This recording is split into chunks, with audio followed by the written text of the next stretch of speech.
नमस्कार। आज का प्रवचन है जो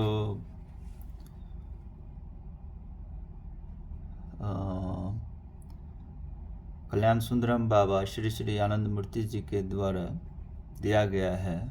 वह है साधना का मनुष्य के जीवन में क्या महत्व है और साधना क्यों करना चाहिए और कैसे करना चाहिए, और तंत्र साधना का दीक्षा आनंद मार्ग के सन्यासी और सन्यासिनियों के द्वारा दिया जाता है, जो कि निःशुल्क है और भारतवर्ष के प्रायः सभी जिलों और शहरों में आनंद मार्ग आश्रम और जागृति की उपस्थिति है। तो आज का जो ये विषय है वो है प्रत्येक पग पर ही संग्राम।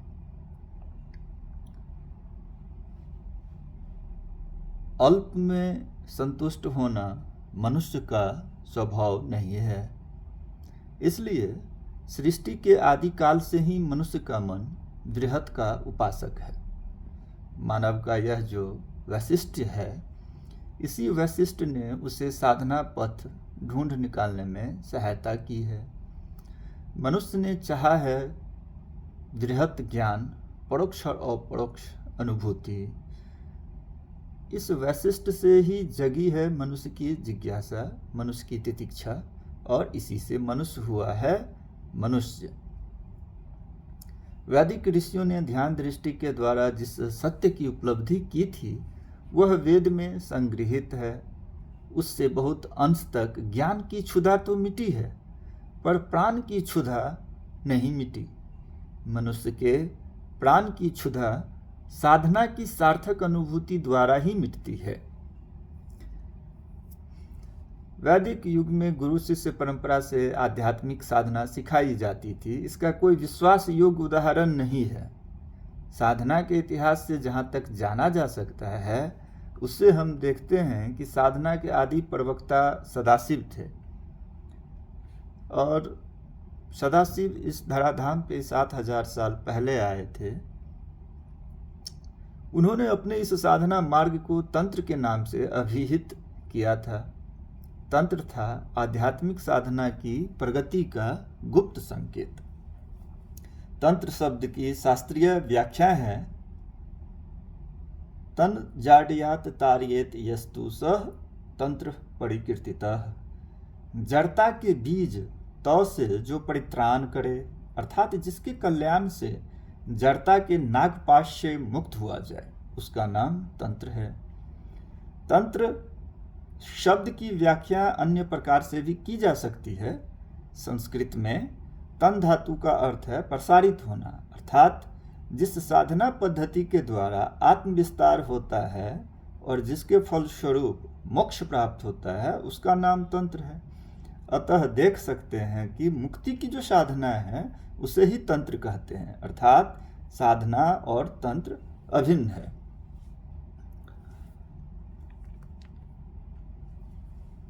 तंत्र में पुस्तकीय ज्ञान का स्थान बिल्कुल गौण है।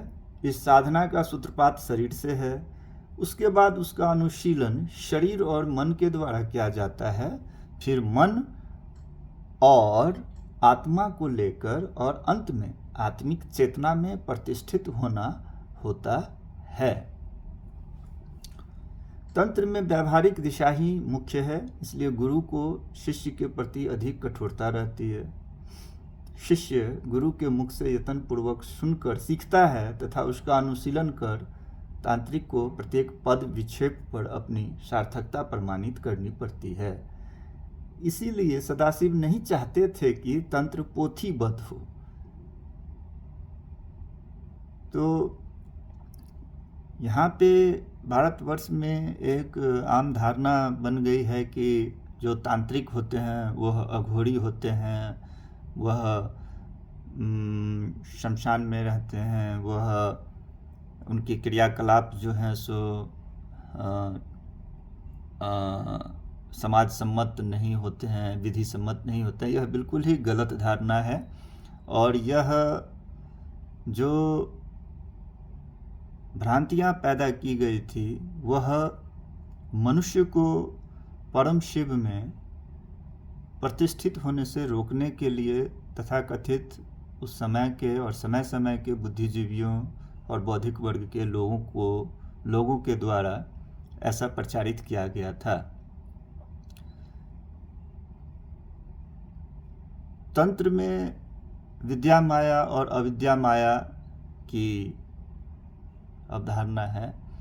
तो तंत्र साधना जो है वह विद्या माया की साधना है, वह सेंट्रीपिटल फोर्स जिसे हम कहते हैं, और जिस साधना का ध्येय सिर्फ परम शिव में मिलना होता है। जीव का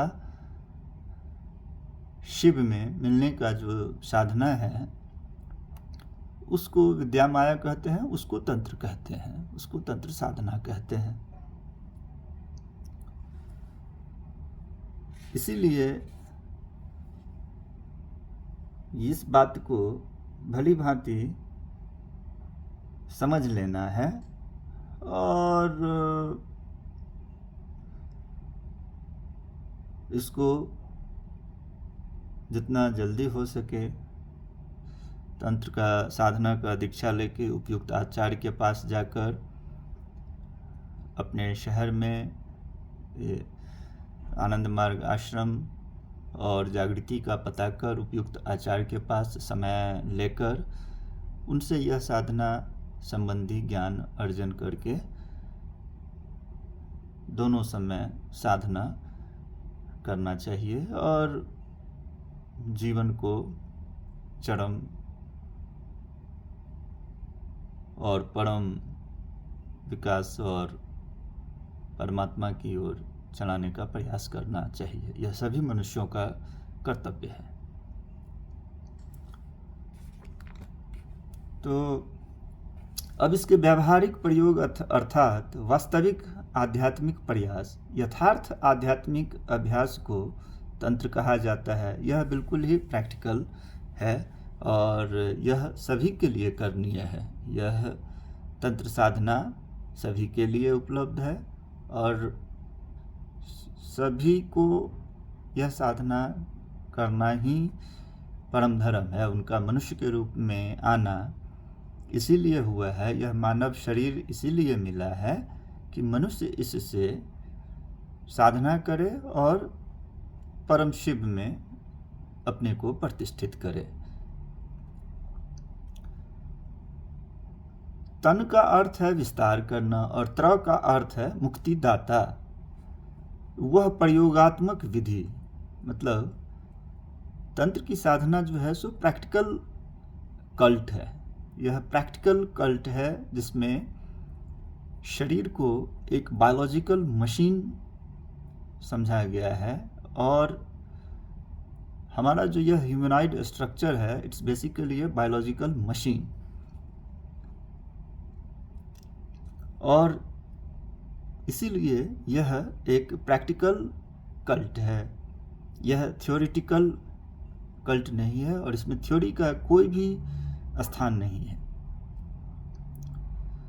तो यह कहा गया कि वह प्रयोगात्मक विधि, मतलब वह प्रैक्टिकल कल्ट जो आध्यात्मिक साधकों के मन और आत्मा को विस्तारित, मतलब एक्सपेंशन करने में सहायता करता है।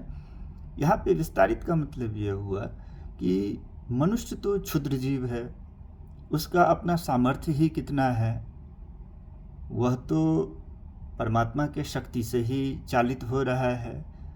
यह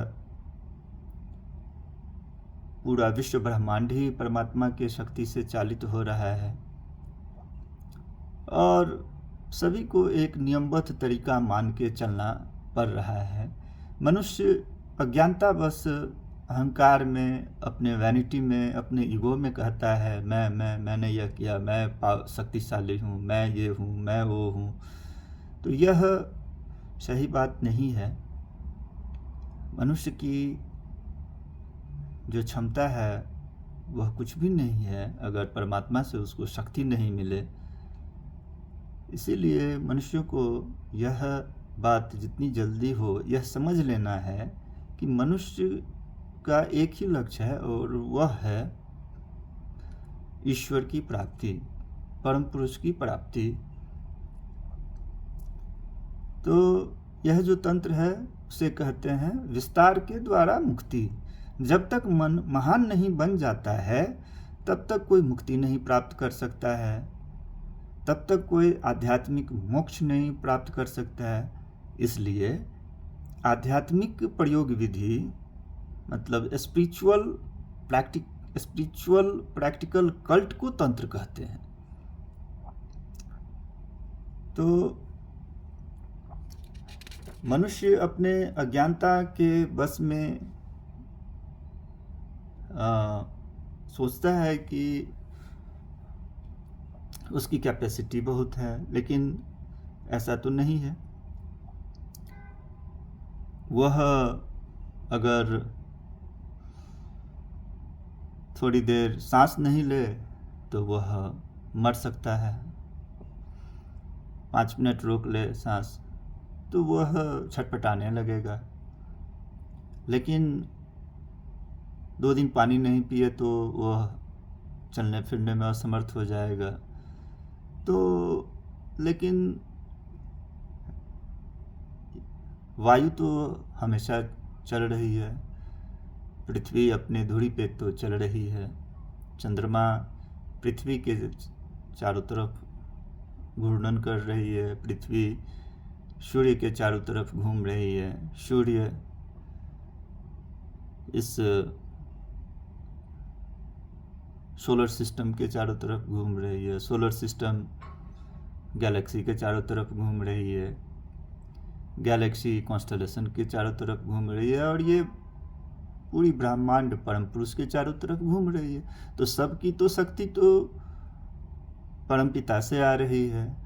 वायु या हवा कभी ये नहीं कहेगी कि आज संडे है, आज मैं नहीं बहूँगी, या आज मेरा रेस्ट करने का मूड है, आज बारिश हो रही है, आज मैं थोड़ा आराम कर लेती हूँ। ऐसा तो नहीं है। उसको तो डर है कि नहीं, उसको जो काम दिया गया वो तो अनवरत कर रही है। तो मनुष्य का यह सोचना कि ये सब मैं ये करता हूँ, मैं वो करता हूँ, उसका कुछ अपना सामर्थ्य नहीं है। वह परमात्मा के सामर्थ्य से ही सब कुछ करता है। और जो इस परम सत्य को भुलाकर समाज में फैक्शन क्रिएट करते हैं या शोषण करने की चेष्टा में रहते हैं, ये उनकी मूर्खता के सिवा कुछ भी नहीं है। मनुष्य सबसे उन्नत जीव है इस विश्व ब्रह्मांड में। उनके पास सोचने समझने की एक धारणा है, एक क्षमता है, और वो दूसरे जानवरों से, जो पशु पक्षी है, पेड़ पौधा है, उनसे तो बहुत उन्नत है। कोई दूसरा जीव में चेतना का इतना अभिप्रकाश नहीं हुआ है जितना मनुष्यों में हुआ है। और मनुष्य को सही और गलत के बीच में फर्क करने का भी चेतना है। और जब भी कोई समस्या में मनुष्य पड़ते हैं तो वह अपनी चेतना, विवेक, बुद्धि से उससे बाहर निकलने के लिए प्रयास करते हैं। कोई भी दुख और समस्या में नहीं रहना चाहता। कोई भी मनुष्य दुख में नहीं रहना चाहता है। जीवन बिना दुख और समस्या के जब होता है तो जीवन में खुशी और आनंद होता है। और यही मनुष्य की चाहत है। हर जीव खुशी की तलाश में हमेशा चेष्टाशील है, हमेशा उनके जो प्रयत्न होते हैं वह हैप्पीनेस को, खुशी को ढूंढने में होते हैं। वास्तव में यह मनुष्य का नेचर है हैप्पीनेस को ढूंढना। अगर हम देखें कि अब वह मनुष्य इस हैप्पीनेस या खुशी को ढूंढने के लिए क्या उपाय करता है और किस तरीके से उपाय करता है, इस पर सोचना है, इस पर मनुष्य को सोचना है। हैप्पीनेस की खोज में, खुशी की खोज में मनुष्य सबसे पहले आकर्षित होता है शारीरिक सुख के प्रति। उनको सुख मिले, शारीरिक सुख के प्रति, फिजिकल एंजॉयमेंट्स के तरफ वो अट्रैक्ट होते हैं। वे इतना धन संग्रह कर लेना चाहते हैं, इतना प्रतिष्ठा अर्जित करना चाहते हैं, पद प्रतिष्ठा, कि उनकी जो इच्छा है खुशी पाने की वह उनको संतुष्ट कर सके। अक्सर देखा गया है कि जिनके पास में अगर मान लिया जाए कि 100 रुपया है, वह इससे खुश नहीं है, वह 1000 की कोशिश करता है, और जब 1000 हो जाते हैं तभी भी वह संतुष्ट नहीं है। तब उनको लाख चाहिए, करोड़ चाहिए, अरब चाहिए, बिलियन चाहिए, ट्रिलियन चाहिए, और यह सिलसिला अनवरत ही चलता रहता है, इसका कोई अंत नहीं होता है। फिर यह भी देखा जाता है कि जो व्यक्ति का प्रभाव समाज में एक छोटे से शहर, एक ज़िले में मान लो, एक ब्लॉक लेवल पे है, गांव के लेवल पे है, जिला के लेवल पे है, तो वह चाहता है कि वह उस राज्य के लेवल पे आए। जो स्टेट लीडर्स होते हैं, जो प्रोविंशियल लीडर्स होते हैं, वह चाहते हैं कि वह राष्ट्रीय स्तर के नेता बने, नेशनल लीडर्स बने। और जब उनकी वह इच्छा पूरी होती है तो फिर उनके माइंड में यह इच्छा जगती है कि अब वह उससे भी ज़्यादा लोगों का प्रतिनिधित्व करे। ऐसे ही धन का संग्रह और पद का, प्रतिष्ठा का संग्रह जितना भी अधिक क्यों न कर ले मनुष्य, उसको संतुष्टि नहीं मिलती है। क्योंकि यह जो संग्रह है, यह जो एक्विजिशन है, वो सीमित वस्तुओं का ही है, और उनकी जो चाहत है, उनका जो खुशी की जो चाहत है, वह इससे भी नहीं पूरी होती है। उनकी भूख अनंत की होती है। आज जिनके पास सब सुख है फिर भी वो खुश नहीं है, क्योंकि उनकी भूख जो है सो अनंत की है। उनको जितना भी मिल जाए वह नेवर एंडिंग होता है, वो अनएंडिंग होता है। The hunger for possessing is unending, it is limitless and infinite. तो मनुष्य की भूख जो है सो अनंत होती है, लेकिन कितनी भी भारी भरकम अचीवमेंट कोई प्राप्त करे, सफलता प्राप्त करे, यह मनुष्य को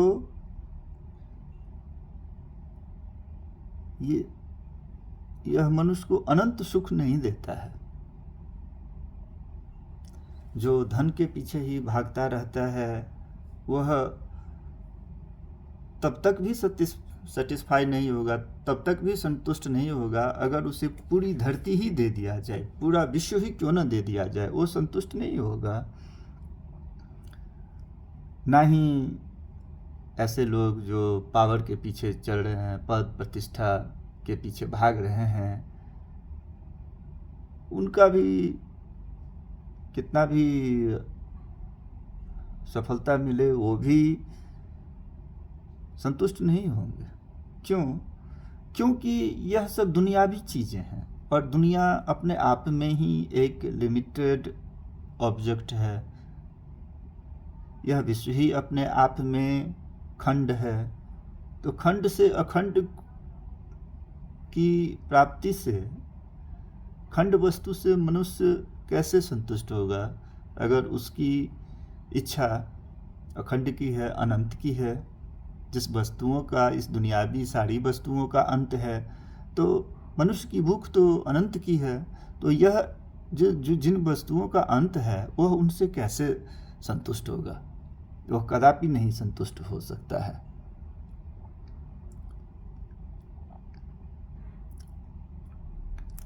तो तब देखा यह जाना चाहिए कि what then is that infinite eternal thing which will provide everlasting happiness?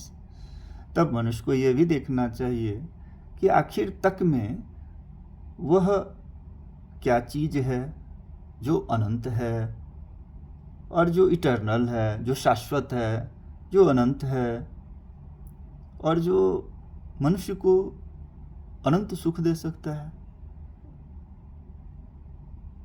The cosmic entity alone is infinite and eternal. तो परम पिता ही अनंत और शाश्वत हैं। एक परमात्मा ही अनंत और शाश्वत है। वही सत्ता जो है परम पिता ही हैं, वो लिमिटलेस हैं, उनका अंत नहीं है क्योंकि वही सत्ता अनंत है। तो यह जो मनुष्य का जो हृदय की इच्छा है अनंत तत्व को पाने की, वह तभी संतुष्ट होगा जब उसको अनंत परमात्मा की प्राप्ति होगी। तभी मनुष्य का हृदय जो है सो संतुष्ट होगा।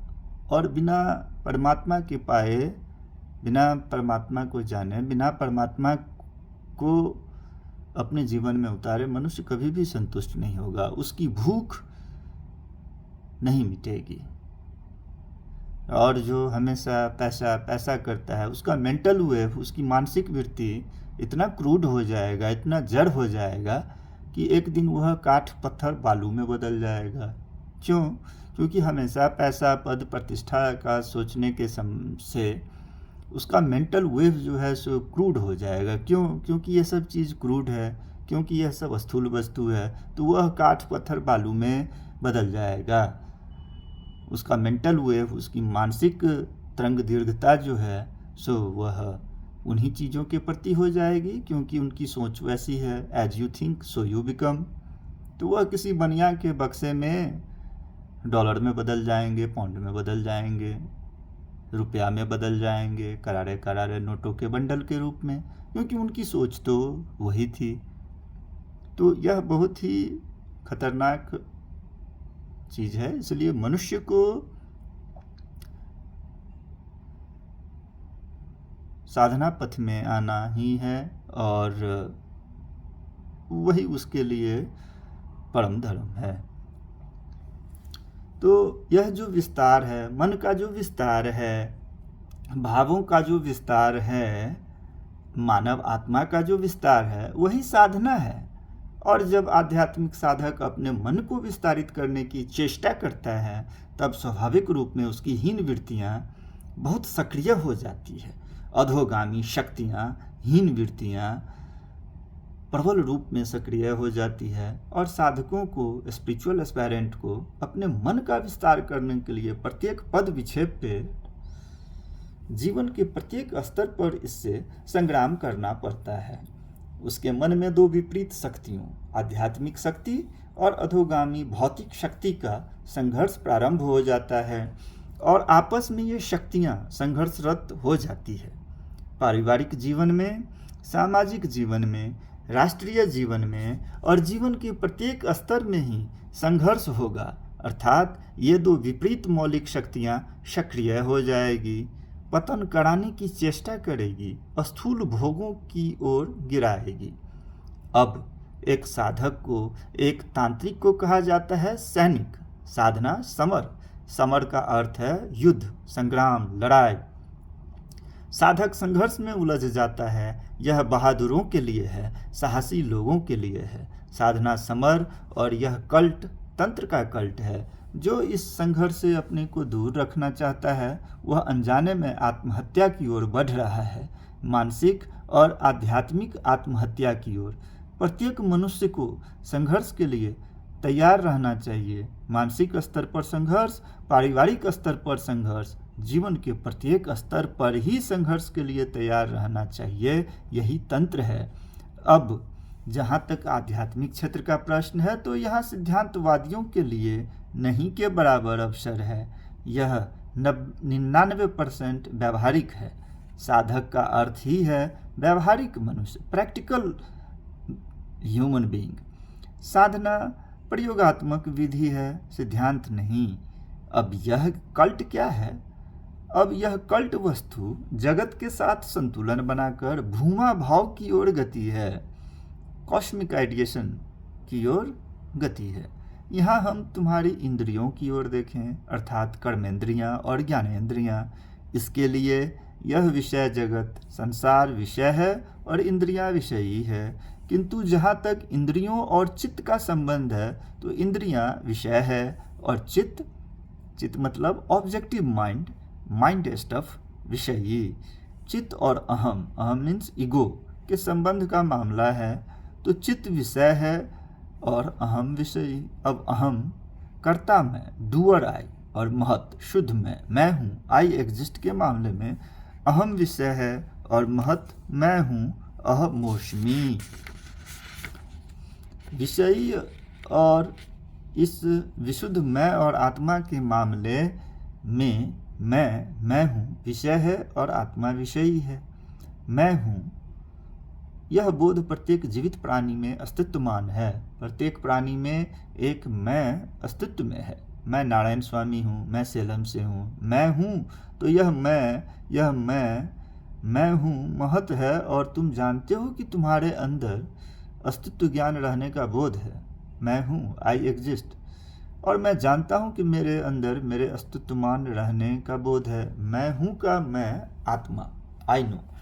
यह जानने वाला मैं कि मैं हूँ आत्मा है। मैं जानता हूँ कि मैं आत्मा, मैं जानता हूँ का मैं आत्मा है और मैं अस्तित्वमान हूँ का मैं महत है, महत तत्व। विशुद्ध मानस मैं हूँ का जानने वाला मैं आत्मा है। यह मन नहीं है, मन का जानने वाला है। किसका ज्ञाता?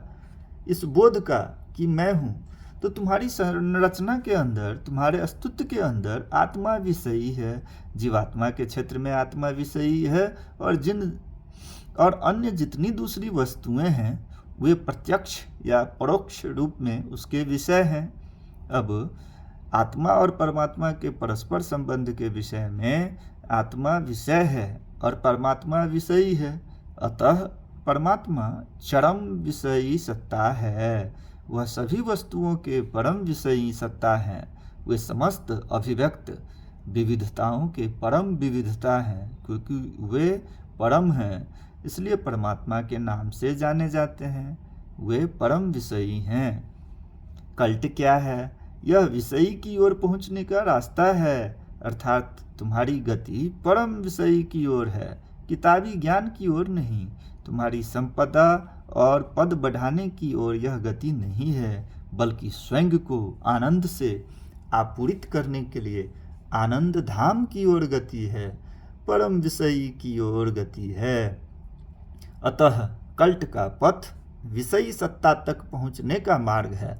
तुम्हारी विषयी गति सत्ता की ओर है, किंतु जब तुम परम विषयी की ओर बढ़ रहे हो, जब तुम अपने जीवन के अंतिम पड़ाव की ओर बढ़ रहे हो, जब तुम जीवन के उच्चतम बिंदु की ओर बढ़ रहे हो, तब तुम्हें वस्तुगत के मध्य से ही गुजरना होगा। तुम पैदा हुए हो, इस भौतिक पृथ्वी की सभी चीज़ें, सभी पदार्थ विषय है अतः तुम्हारे अंदर एक संतुलन अवश्य ही रहना चाहिए, विषयगत सामंजस्य के साथ। विषयीगत गति, तुम्हारी गति परम विषयी सत्ता की ओर है। तुम्हें इस वस्तु जगत के साथ घनिष्ठ संपर्क रखते हुए एक संतुलन बनाकर इसी के मध्य से तुम्हें गुजरना होगा। तुम इस जगत की अवहेलना नहीं कर सकते हो, तुम इस जगत की अपेक्षा नहीं कर सकते हो। यहाँ की सभी चीज़ें माया है, भ्रमात्मक है, यह कुछ नहीं है, यह कहकर तुम अपने को धोखा नहीं दे सकते हो। नहीं, यह कुछ नहीं है, यह कुछ है। जब तुम अपने शारीरिक बल की सहायता से इन शब्दों को बोल रहे हो, तब यह शारीरिक बल कुछ नहीं है, और जब तुम कहते हो यह कुछ नहीं है, तब वह यह कुछ नहीं है भी नहीं है, क्योंकि तुम शक्ति की सहायता से बोल रहे हो। किंतु शक्ति कुछ नहीं है, स्वर यंत्र कुछ नहीं है, वोकल कॉर्ड कुछ नहीं है, ध्वनि कुछ नहीं है। अतः तुम्हारा उदाहरण करना भी कुछ नहीं है।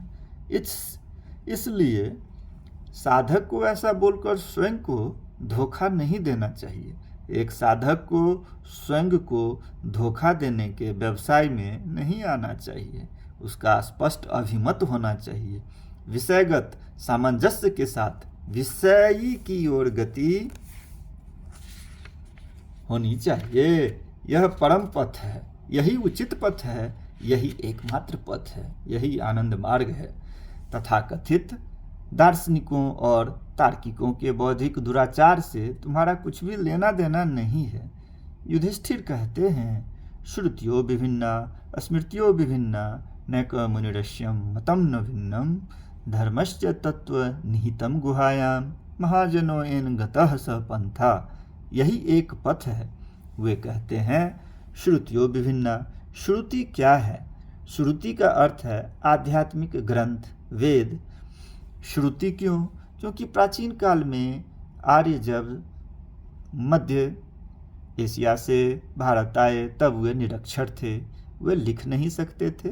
उनकी भाषा वैदिक भाषा, बोलचाल की भाषा थी, लिखित भाषा नहीं थी।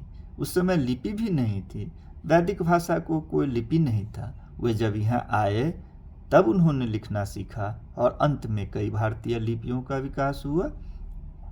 जिन्होंने वेद के श्लोकों को रचा उनको ऋषि कहा जाता था। ऋषि जो कुछ भी उच्चारित करते थे, शिष्य और छात्र उसको सुनकर सीख लेते थे। कान को संस्कृत में श्रुति कहते हैं, इसलिए वेद श्रुति के नाम से जाने जाते हैं। अब श्रुतियों विभिन्ना।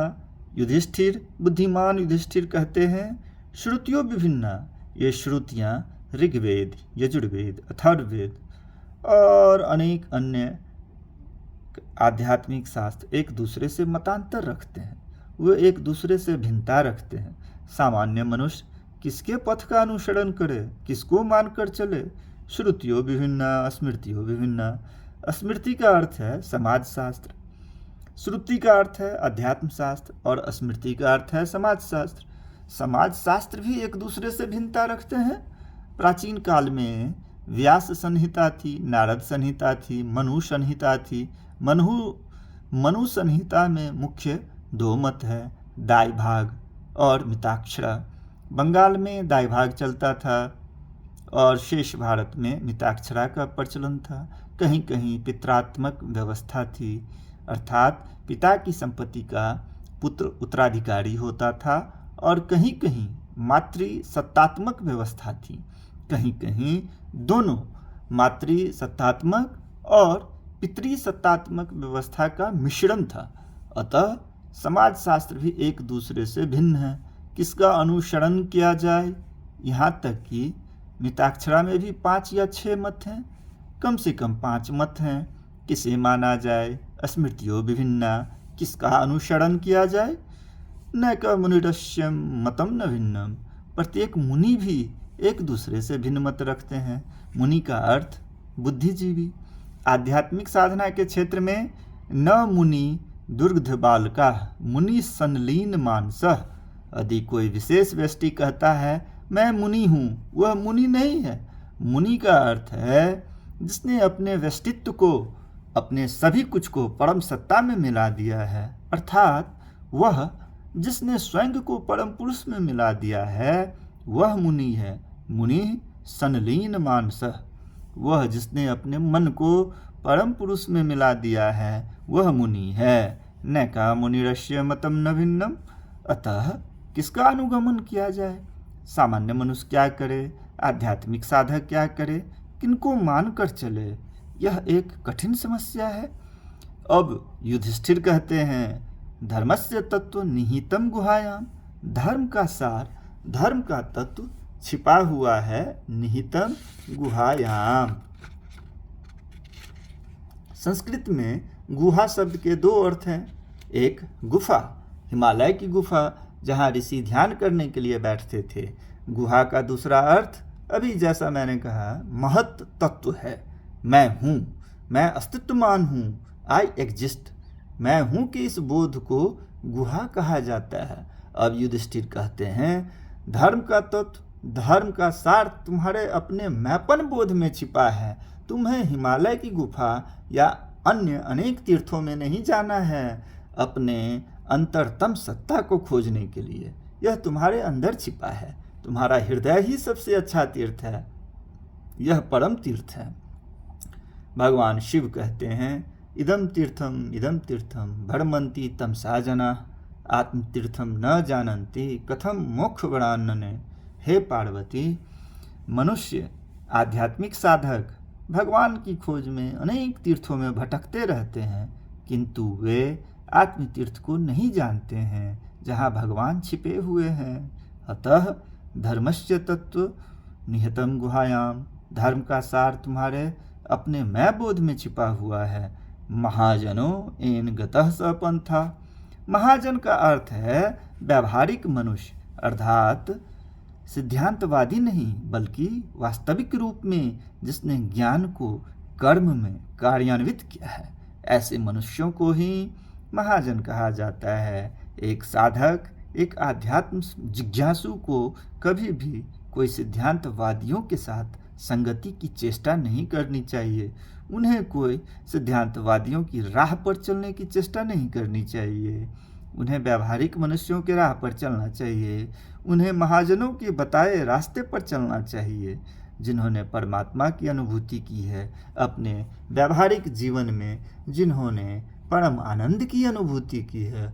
तुम्हें व्यावहारिक मनुष्य बनना है और तुम्हें अध्यात्म को व्यावहारिक जीवन में उतारने वाले साधकों के पथ का अनुसरण करना है। तुम्हें महाजनों के पथ पर चलना है। ये महाजन ही आध्यात्मिकता के दूत हैं, यही आध्यात्मिकता के ध्वजावाहक हैं। तुम्हें उन्हीं के रास्ते पे चलना है। यही पथ आत्मा की ओर ले जाने वाला है।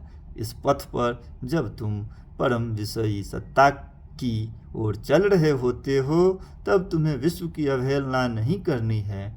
तुम्हें नारायण भाव का आरोपण कर इस जगत की प्रत्येक वस्तुओं की सेवा करनी है। पेड़ पौधा पशु पक्षी नारायण की विविध सूक्ष्म अभिव्यक्तियों के बीच तुम चल रहे हो। प्रत्येक अभिव्यक्ति ही नारायण का एक विशेष रूप है। नारायण ही एक विशेष आकार में है। नारायण ही एक विशेष भंगिमा में है। तुम्हें उनकी सेवा करनी है और मनुष्य रूप में इन नारायण की सेवा ही तुम्हारा वैषयिक संतुलन है और उस गुणातीत परम पुरुष की ओर गतिशीलता ही तुम्हारी आत्माभिमुखी गंतव्य है। नमस्कार। बाबा नाम केवल।